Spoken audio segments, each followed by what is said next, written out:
beyond ideas of wrongdoing and right doing. There is a field. I'll meet you there. When the soul lies down in that grass, the world is too full to talk about. Ideas, language, even the phrase each other doesn't make sense. Hi everyone. My husband, Jaco, was instrumental in me starting Meet Me in the Field. And he is also not only my biggest fan, but also my biggest critic. If you have not heard our chats yet, please listen to the episodes called Introduction and The Husband. Because he is both fan and critic, and a devout scientist, I enjoyed talking to him to get his feedback on the podcast and to hear if Meet Me in the Field is making some form of spiritual impact on him. Today's episode is another one of those conversations. We get a bit personal at some stage about what went on in our lives a while ago, but I kept that conversation as part of the podcast, as I believe it tells you a bit more about not only who we are as people, but also how we connect and deal with different situations, coming from such different spiritual places. This podcast is supported by The First Layer, the 12-step workbook on working through the 12 steps in any addiction in 21 sessions. There's also a 24-day step coaching and counseling program available based on The First Layer. For some information in this regard, go to www.freddy.org.za and click through from the notices at the right of the homepage. Enjoy this chat. I know I did.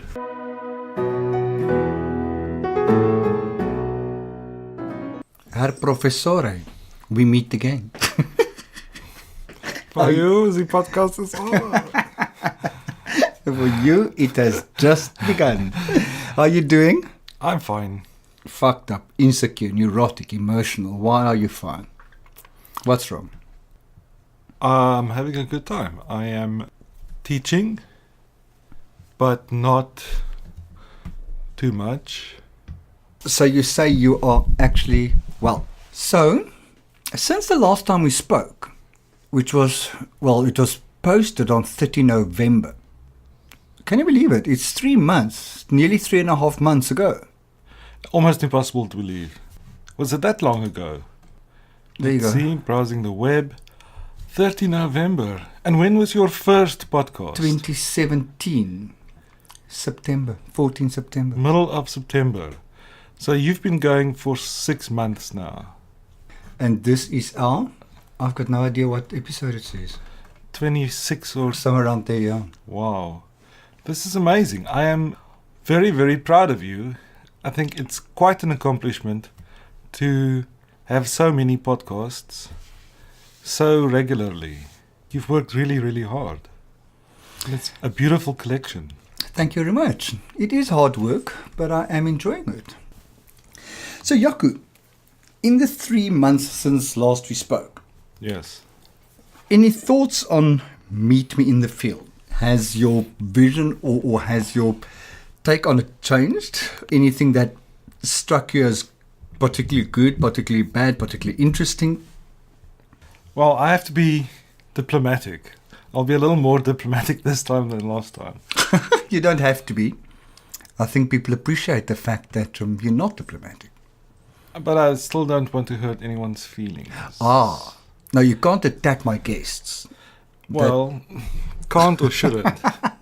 Well, you can, but you shouldn't. I will, even if you do, I'm going to edit it out. Okay, so I'm just looking through the list. We didn't look through the list last time. And no. In fact, if I just look through the whole of the list, I think, firstly, you've been remarkably consistent. The theme has stayed roughly the same, which is good and bad, I guess. What do you mean, the theme as in spiritual journeys? Yes, the what you talk about with your guests and kind of things you ask them, and nobody wants to hear you drink coffee. I don't understand your problem with me drinking coffee. People who listen to podcasts do not like it to hear eating sounds. That's not just me. Nobody wants to hear people regurgitate their food. I drink coffee while I talk to people. That is beautiful. You're allowed to do that. Nobody wants to hear it. Okay. But I find fascinating is, do you know how many people make before they talk? Really? Yeah. Do you know how difficult it is to edit that out the whole time? It makes it... You're doing it now repeatedly, and it's not going to help. It makes a perfect little straight line. Oh, well, then it's easy to edit out.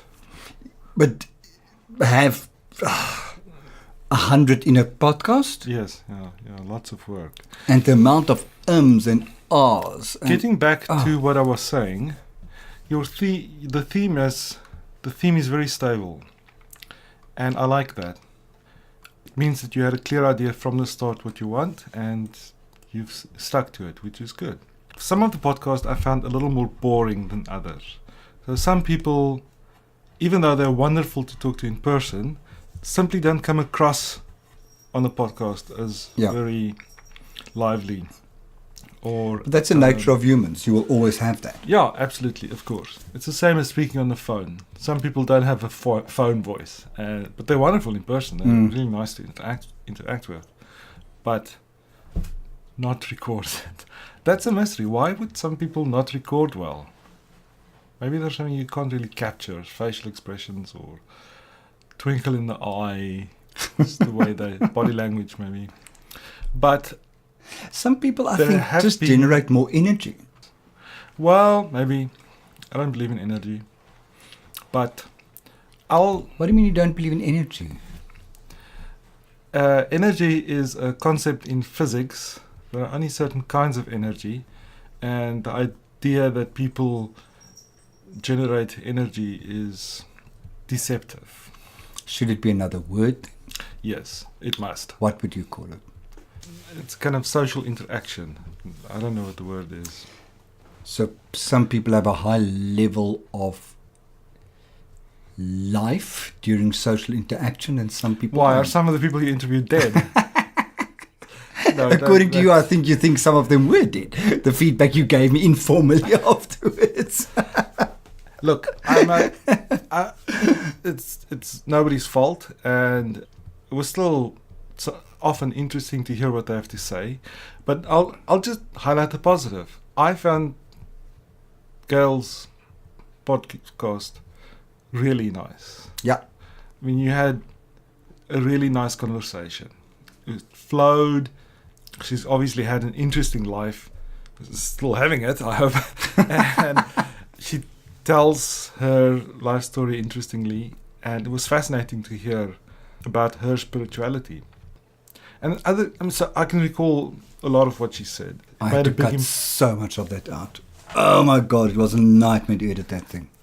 That is why I've asked you to retain the original recordings so that you can make some kind of best of scraps, the cutouts at some future point.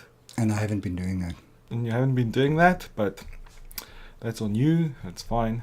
I'll say that Gail, I loved Gail's episode, but I also know Gail, so I'm not a good judge of many of these episodes because I often know the interview subject. So what fascinates me is a lot of these people I know, and I know them quite well. Mm-hmm. But doing the chat, I realize how little I know about them.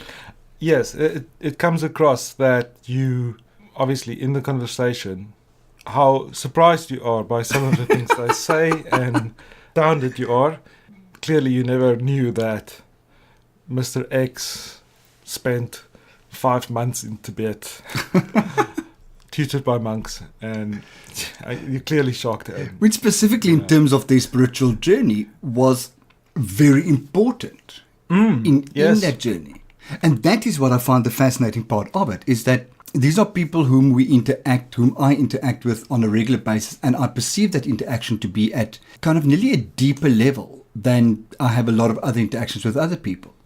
And suddenly you realize, but we just don't speak about spirituality. It says something about how we interact with people.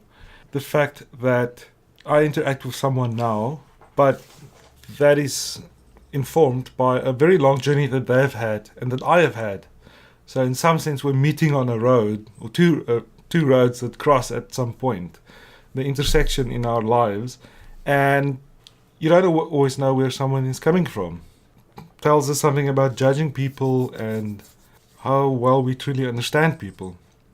Don't you think it's cultural? The thing that we are taught is we don't speak about religion and politics.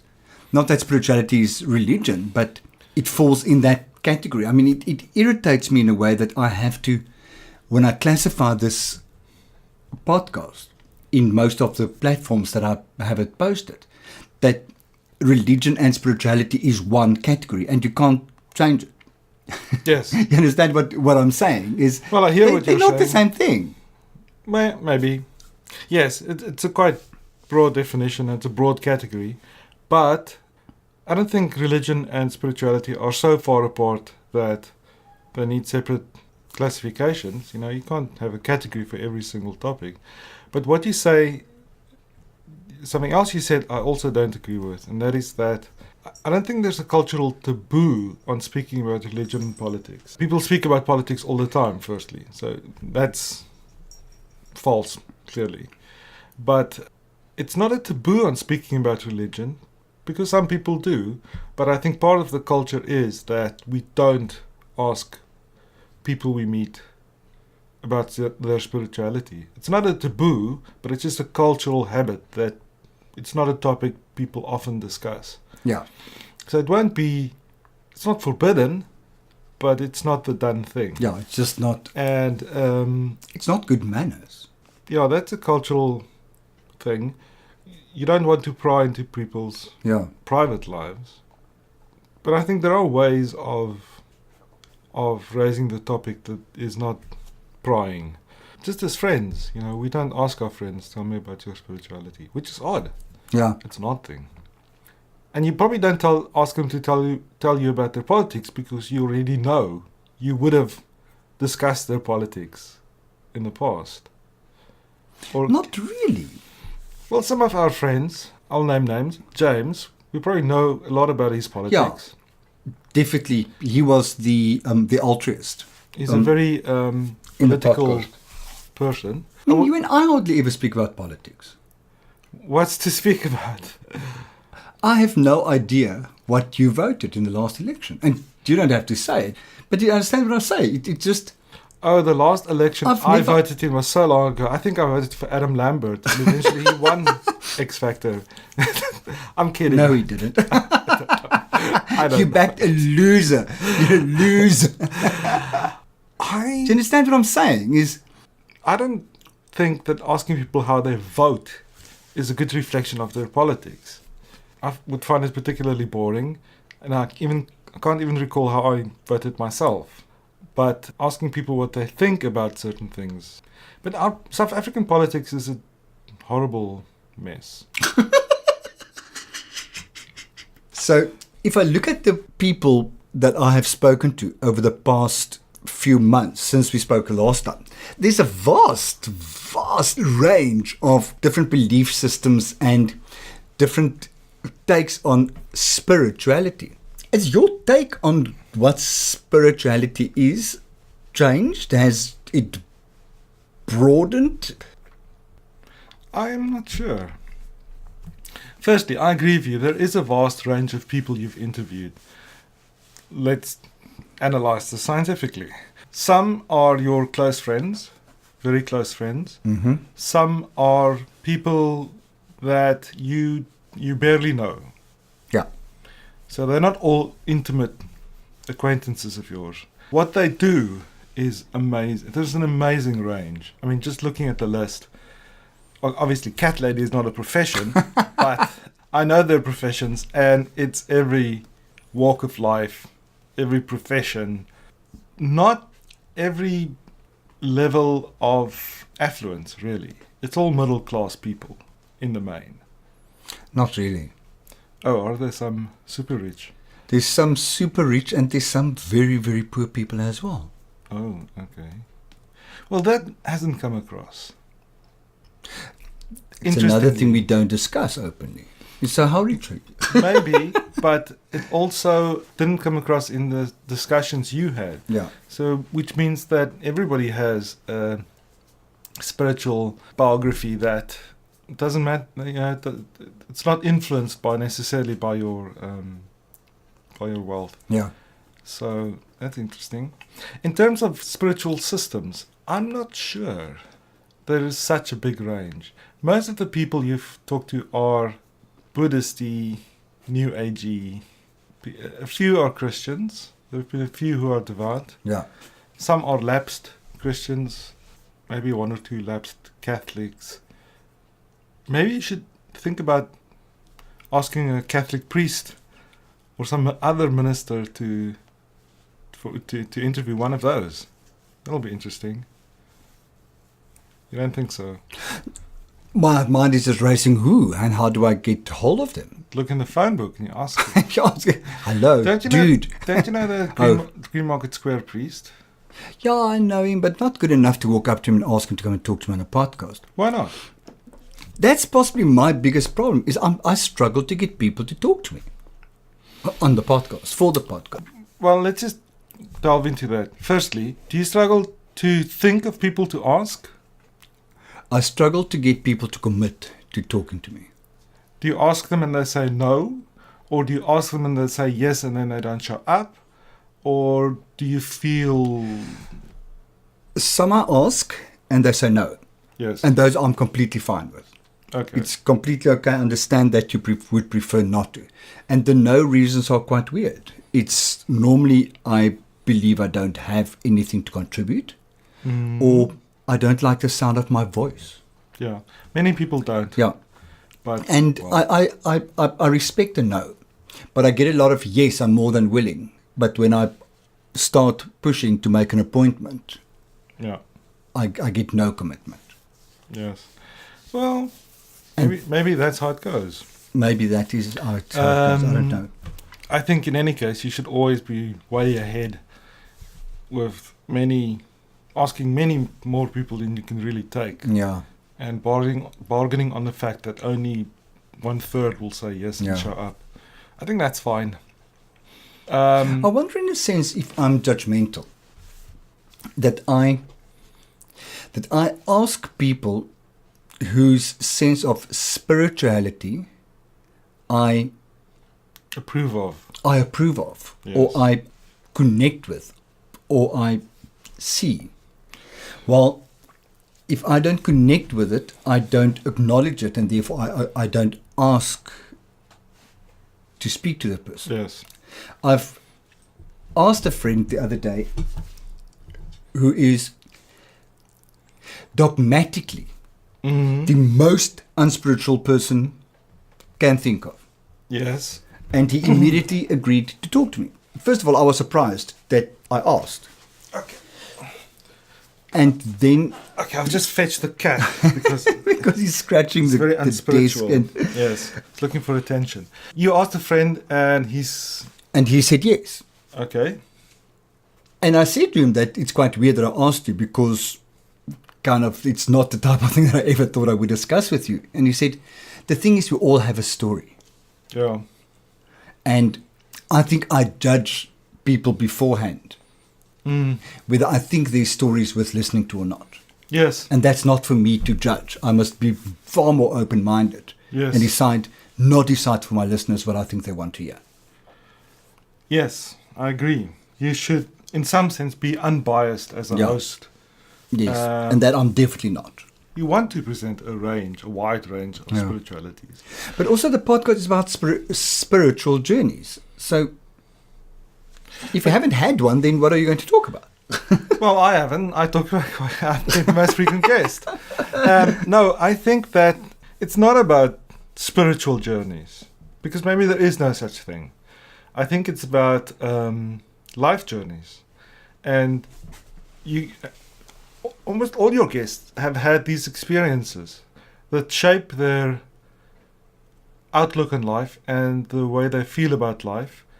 And that can't help but shape what they call their spirituality, how they connect with the world and something beyond the world, or in the world. So that it doesn't have to be a spiritual journey, it's just a life journey. And as your friend said, everyone has a life story to tell.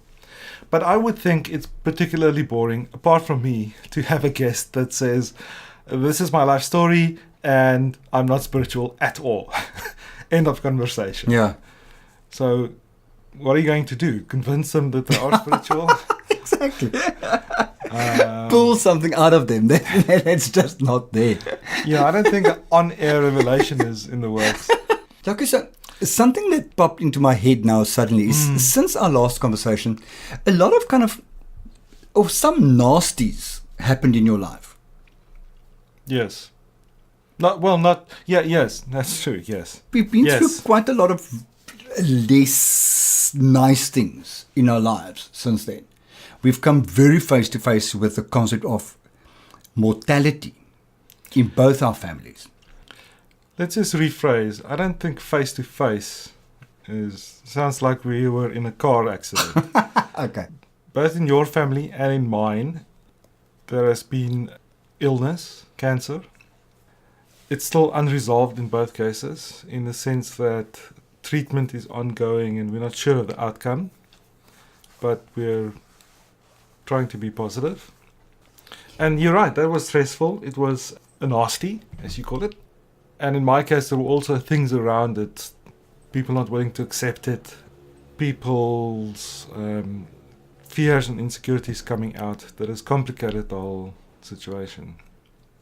Also, to be entirely frank about this, my parents are disinclined to accept any help. And they need it. But we think, or my take is that they we think they need need it to get through all their issues, and it's a bit of it's a bone of contention.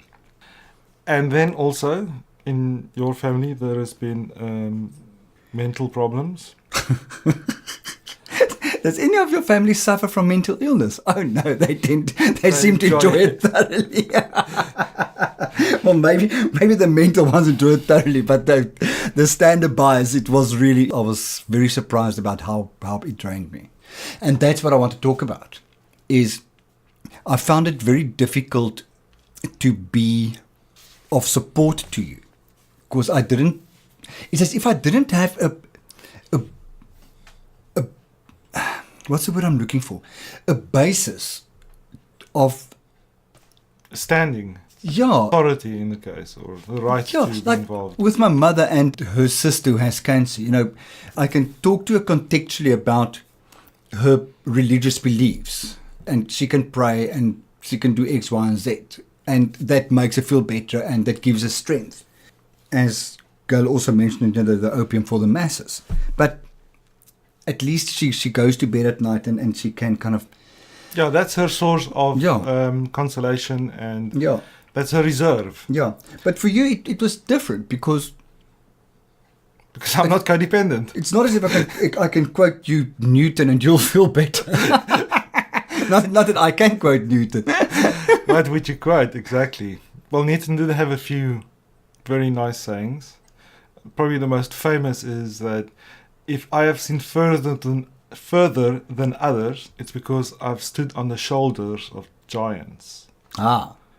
Which is a very nice and modest thing to say, except when you learn that his big rival was Hook, and Hook was a relatively short man. Okay. And he was really saying that I'm above Hook. And Well, I have discovered the most scientific saying I've ever found. Before you tell me that, let me tell you the punchline. Yes. There's a computer scientist, but I forget his name now. Oh, no. And he... Your sarcasm has been noted. You never forget anything. He said that if I've not seen as far as others, it's because giants were standing on my shoulders. Oh, wow. Well, it's not bitchy, but it's a funny inversion of Newton saying. Sorry, you were going to say that... I was just going to say that the most scientific saying I've heard this past few years of my life, which lies like in the past 51, is the argument that the world is definitely not flat. Yes. Which is... Because had it been flat, the cats would have pushed everything off the side already. So yes. I love that. I completely buy into it. I think it is more cat appeal than science appeal, but... I think that is the closest to science I can get. So, good. So how do you deal with with the stuff that happened? Well, I'll be completely honest, and you can edit it out or keep it in. My brother and sister and I went to talk to my folks about getting help. There are various issues, and we had this, not exactly an intervention, but this really honest conversation with them. And during the conversation, things got really emotional, people got worked up. And I found myself immensely worked up. I mean, you gave me some advice beforehand about how to deal with certain situations, explaining that sometimes people's reaction comes out of a place of fear or anger, and I should Tap into where the place comes from and not the emotion. I can handle that in various ways. But all of that just disappeared out of my head during the conversation. You get so emotionally wrapped up and worked up that you get angry, you get frustrated, all goes by the wayside. Sad? No. Were you not sad at all? No. Okay. Because apart from that one experience, I have been I amaze myself, amazingly distant and removed from all these issues. Apart from one aspect, which you don't know about, which I'll tell you in a sec.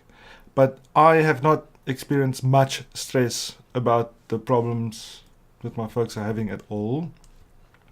My father's having treatment for cancer, and there's a lot of things going on.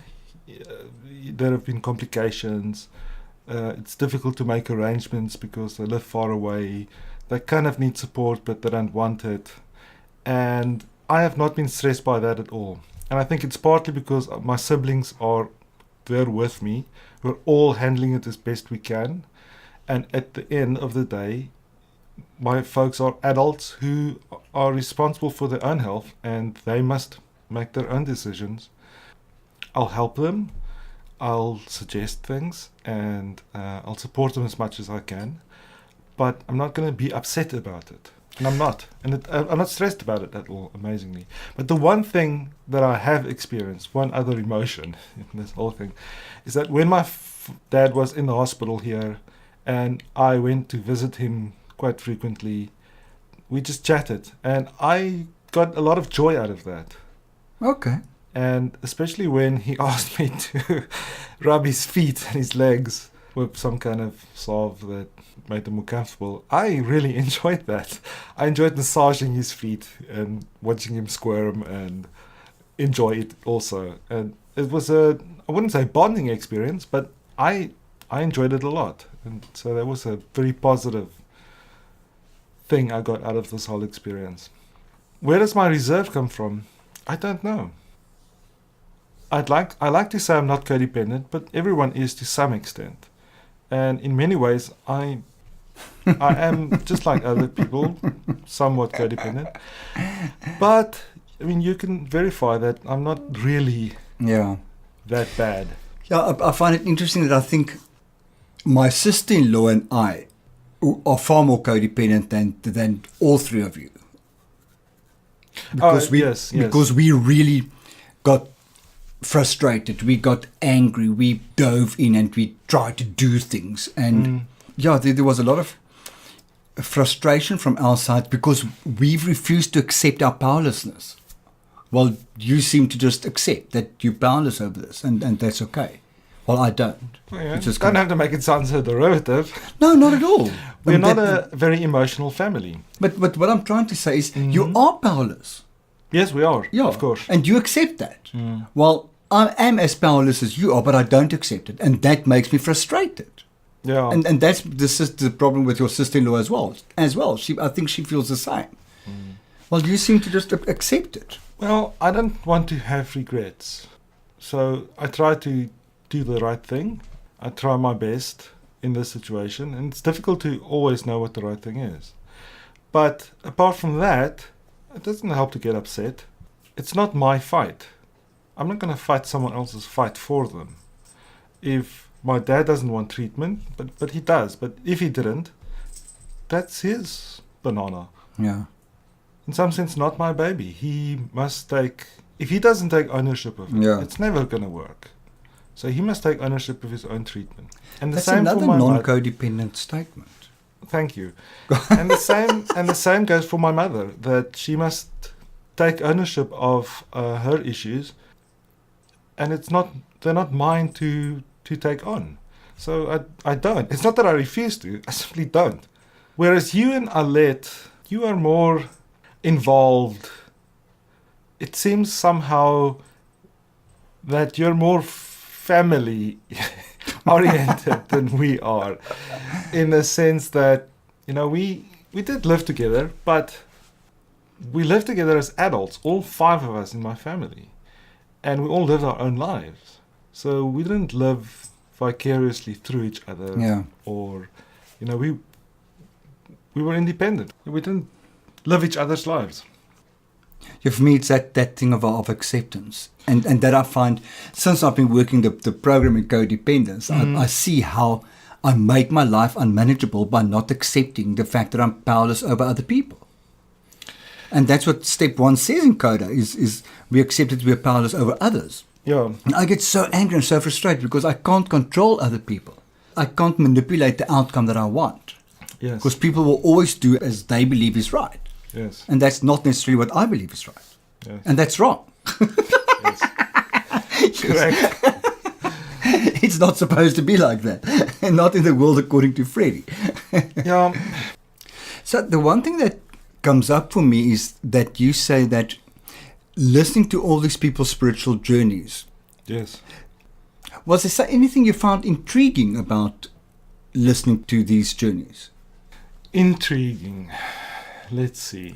Was there anything that you felt I would like to investigate that myself? I would like to learn more about that? No. Not at all. No. Except for meditation. See, I don't have a clear definition of spirituality. Yeah. That's my issue, and I don't think I want one. I don't care for it. But meditation is a little bit on the edges of my conception of the world, because many people would say it's a spiritual practice, and it's part of their spirituality, and it is an active part of many religious systems. Yeah. Buddhism, clearly, obviously, it's the central part of Buddhism. Meditation, reaching nirvana, that's all Yeah. part of the central tenet of Buddhism, and also Indian religions. And you could argue that even Western religions, Christianity, has aspects of meditation, being in church, being part of the congregation, the hymns you sing. Those girls very- explained as well. Like the chant, the monks that chant. Yeah. Yeah. You get to a certain frequency. Yes. Meditation is also a physical exercise. I mean, the whole idea is that it's a mental exercise that influences your physical state. Yeah. I still want to get serious about meditation. I've downloaded and listened to some guided meditation, and I find it unfulfilling at the moment. I want the dummy's guide to the IT nerd's guide to meditation. So were there any podcasts that you felt you could really relate to? There's 2 that comes to mind. Tell me what you think. There's 2 that comes to mind for me that you should have been able to relate to very, very clearly. Yes. One was The Entrepreneur. Just remind me which one. That was Sam, with his very cognitive connection with spirituality. Yeah, I like that. And a very intellectual I enjoy that podcast. take on his spirituality. I did enjoy it, yes. And then the other one was the father, Daniel. Who calls himself a spiritual atheist. Yes. It was more difficult to connect. Maybe it was difficult to think to either of them because they both have children, don't they? Yeah. And they mentioned that, and I think that was part of their life experience. I don't have children, and I think that puts Boys, cats, hear that, listen to that. You are not counted. I think that puts you in a different category, a different tribe. Yeah, but I did like those podcasts a lot. I wouldn't say I identified with them. No. We have started listening to a podcast. Yes, we have. about the internet and memes and tech problems, and I identify with those people a lot, strongly, Yeah. because they're much more clued into And I some understand. things than I am, but they are my kind of people. Yeah. It's amazing to watch you as you get excited while listening to the podcast. Yeah. There are some things that I really don't understand, but then some episodes I really get. In some sense, it's a show about flow. It's a show about knowledge flowing from people who know about one thing to people who don't know. In some sense, your podcast is a conversation between equals. Or, put it a different way, it's two people meeting on an equal level, talking about Yeah. one spirituality. And there is a bit of a reveal, but there's not that dramatic tension necessarily. But that's fine. I mean, listening to a good conversation between two friends is wonderful. It's ideal material for a podcast, I think. So what I'm hearing is that there's one thing that you got intrigued by a bit more, and that is meditation. So is there anything that you've learned? Well, I learned a lot of facts about some people's backgrounds, but nothing much more. Oh. I'd say no. But if I think about What do you- a podcast like The Artist, Yes. the spiritual practices that he got involved in, that Mark got involved in, fascinated me. The intensity of those. And at some stages, I nearly felt the spiritual risks he took. Like that one practice he spoke about where you nearly kind of mirrored a death experience. That freaked me the fuck out. Like, oh my God, no. Definitely not. Gail and my conversation about breath work. The intensity of that, for instance. Yes, I mean, of course. I mean, there are many experiences you can have that is very powerful. I think going to a therapist is powerful for some people, maybe for everybody. If you delve into your own psyche and clean up, your filters, Yeah. clean out the drain a little bit in your own life, that's a good thing. I'm not saying that when you meditate a lot, or maybe with breath work, as in with hypnosis, your brain can go into a different state, and you can experience things, you have emotions that are way out of the norm, that are powerful, that affect you. And from a scientific point of view, those things are real. Yeah. There are many of them. There are various kinds. I wasn't astounded by them, and I think it's fine to experience them. Maybe they're not for everybody, but some of them are. Like I said, I think meditation is also kind of in that category, and something I want to try, because I know that many people I trust say that kind of feedback into your physical life. Yeah. For stress reduction, maybe for better health, maybe just a better attitude towards Better life. sleep. Better sleep patterns. Something that you can definitely gain Yes. by. But so I don't know what you were hearing, but what I'm hearing from myself is that I think I would love to hear some episodes that talk about meditation and kind of like beginner's guide to meditation. Maybe you should try to find some meditation experts and chat to them. But just a podcast devoted to how do I start to meditate. Okay. Preferably by a scientist. A meditation scientist? Not a meditation scientist, a real scientist. God, so if we There have was a any guy- scientists out here who meditate, please contact me. I want to talk to you. There was an article, you should put a link on, an article on the BBC about one of their presenters, maybe it was ITV, one of their presenters who said for years he avoided meditation because it had all these connections to spiritual... Yeah. I know a lot of Christians practices. find meditation intimidating. They say it's against their religion. But then this guy, he wrote an article saying, then he tried it out on his own in a non-spiritual way. He started meditating, and he only did a few minutes every morning. And he found amazing benefits coming out of that practice. So that kind of approach and attitude, I mean, that doesn't negate the spiritual aspect of it. It's just that I think it's more accessible to everybody to say, look, here is a a form of exercise, which is what it really is, relaxing your body, breathing in a certain way, maybe even listening to relaxing music or some narrative. And if you commit to this and you do it regularly, that'll feed back into your physical, but also your emotional health. And hearing people talk about that, maybe describing their own experiences, but going in depth in that would be fascinating, I think. Okay. That's one thing I'd love to hear. I think you should have a few religious ministers on. Be interesting to hear their take on spirituality. If it's not too ceremony, if you can get a hip priest, it would be nice to hear what they're... A hippie priest. Not a hippie priest, a hip... Yeah. Somebody who... So if you've got any hip priests listening, please contact me. But let me ask you a few questions. Oh my as I God. did last time. How do you feel about the podcast? Is it a slog? Because I know it's hard work. Do you find it fulfilling? Do you get a kick out of the episodes? Do you get a kick out of posting them? Do you get a lot of feedback? I don't like the setting up of the appointments and the talking to people to convince them to talk to me. But I really enjoy the chatting. I really enjoy the editing because as in a normal conversation, while you talk, a lot of information falls by the wayside. But in the editing, I'm intricately involved in it. And I don't edit a lot though.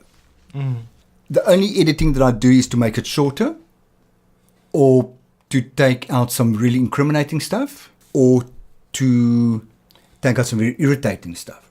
It's like the ums and the ahs and those type of things. Invariably after a conversation, I feel very excited. I feel rejuvenated. I Invigorated. feel invigorated. Energized. Yes, absolutely. Yes. So that I really love. Has it changed your spirituality? Or not really? Yes, it has changed my spirituality. It's made me far more aware, and I think in a way far more tolerant of other views than my own. Because I think one of my biggest defects as a person is judgmentalism. I very, very easily judge what I can't identify with. And the whole principle of this podcast is to get all these views out there. So if I'm willing to present the view, then I need to be completely open-minded. So I found the open-mindedness that I have to practice in bringing this out. I find that fascinating, and that has definitely worked. I'm far more open-minded, I'm far more tolerant of other people's views, of other people's takes, of what work for other people. And it might not work for me, I'm not even willing to look at it, but I'm definitely willing to listen to you and absorb it. Yeah. So in that regard, yes, it's changed my spirituality. So as of today, you have become a little bit more open-minded as regards to meditation, but we're not going to drag you into a circle spiritual rite yet. What's a circle spiritual rite? I Rites don't of know. spring. I was going to say a church, and I thought I don't want to freak you the fuck out. So all I could think of people standing in a circle and doing some form of rite. Sounds ominously sexual. No, soggy biscuit is not a spiritual rite. I don't think a church is for me. I'll tell you something else at the tail end of this conversation. When I was in church as a young boy, I felt like a fraud. I couldn't feel this religion that As people well. around me felt. And I felt guilt about having to fake it. And I felt pressure to fake it. Yeah. And the worst emotion I felt is that feeling of deluding yourself that you are feeling it, but then knowing that you're kidding yourself, but then telling yourself, no, I'm not. And, it's almost an internal fight about, am I religious or am I not religious? I'm a Christian. No, you're not really a Christian. That kind of deception was... I felt very much the same. Unpleasant. Not it didn't ruin my life, at all, but I think it's common And did you go through to the level of getting confirmed? As you know, I'm a bit of an overachiever. So Yes. I attended what's called catechisms. My deal with my parents were that I would stay in church, be confirmed, and then I can judge for myself. Okay. And in retrospect, I think that's a great approach. I think they did the right thing, because I got this good church education, this good religious education. So some of it has faded. I can't recite most of the Bible anymore, or could ever, but I still retain a lot of general knowledge about at least one sect of Christianity, their approach. So yeah, I don't regret it too much, but I think it was a bit of a pity. Okay. A bit of waste of time. Anyway, Jaco, thanks for chatting to me. So hopefully always a pleasure. I love doing this. Hopefully during our next conversation, you would have had some form of aha erlebnis that you can't wait to share with us. Well, if you organize meditation podcasts, I'll do a little meditation course. I'll do a little experiment, and I'll report back on how I found it. Thank you very much for nothing.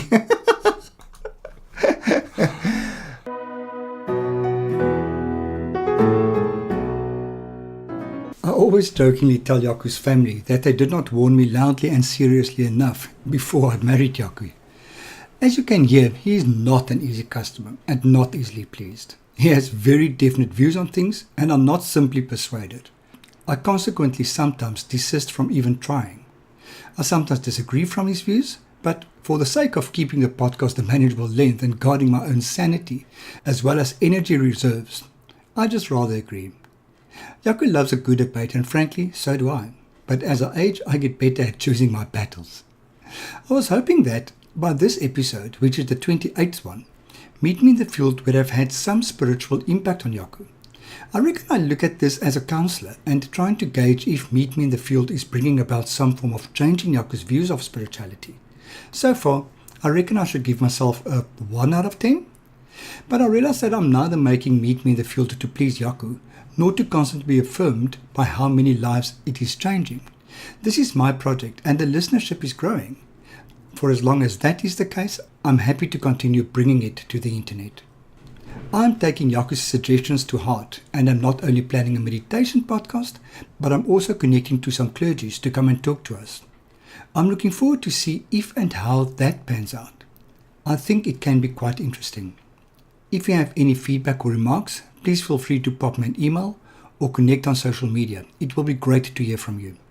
If you want to know more about what I do, please feel free to connect with me on my website, which is www.freddy.org.za, or find me on Facebook at www.facebook.com/freddy.org.za, or on Twitter at @RensburgFreddy.